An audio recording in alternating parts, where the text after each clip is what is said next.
karag-karag, welcome back to my vlog. Isang bising gabi sa inyong lahat mula dito sa Lasak City. At ito na nga mga karag-karag, mga latest na mga pasabog na mga chika na pinag-uusapan ng mga active na mga chismosa sa social media. Sobrang busy ni Kuragan mga karag-karag. Pero kahit busy ako, nako, eto na nga. Pinasilip na yung mga sneak peek bitaw ng pasarila ni Michelle D para sa kanyang laban sa El Salvador sa Miss Universe 2023. Talagang nag-trending siya ngayon sa social media at maraming mga chismosang mga beauty pageant lover ang nagkagusto sa pasample na na pa-sneak peek ng pasarila ni Michelle D. At meron namang iba na napaka-question pa rin dahil medyo may kalamyaan pa rin ang pasarila training ni Michelle D bitaw. So sabi nga nila, sana makita daw natin si Michelle D na hindi lasing rumampa sa darating na laban niya ngayong November sa El Salvador. Makita daw natin yung isang kakaibang Michelle D bitaw na energetic, yung hindi parang antukin maglakad.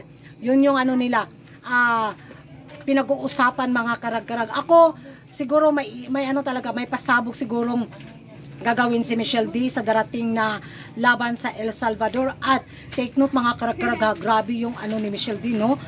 Sumali siya sa Air Force. Kung si Bia dati naging reserve, gan tawag nun mga karag-karag, reservist ba yun sa kanang kuan? Tama ba yung pinapuputak ko dito? So si Michelle D naman, Air Force naman, hindi basta-basta yung pag-credential at pa-background ng ating kandidata. Uy, si Sharo, no? Hindian pa rin siya ni Madam Halo the Universe. Kung pa-background check yung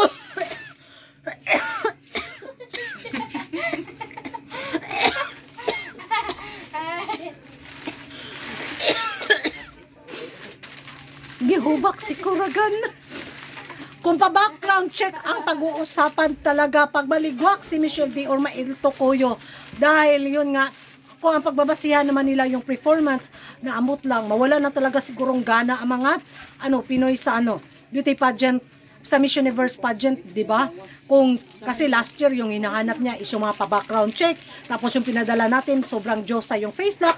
Ngayon naman ang pinadala natin ay grabe yung credential, di ba? Grabe yung background, tapos maelto kuyo, naambot lang mga karag-karag. Abang na lang tayo. Ewan ko sa inyo mga karag-karag kung ano yung masasabi ninyo tungkol nga dito sa pa-sneak peek ng pasarela training ni Michelle D. Sang-ayon ba kayo nito mga karag-karag na may mga yung mga pa-slow bitaw niya na palakad. Grabe yung legs ni Michelle D, no? Yun yung nakita ko. Bye-bye mga karag-karagan!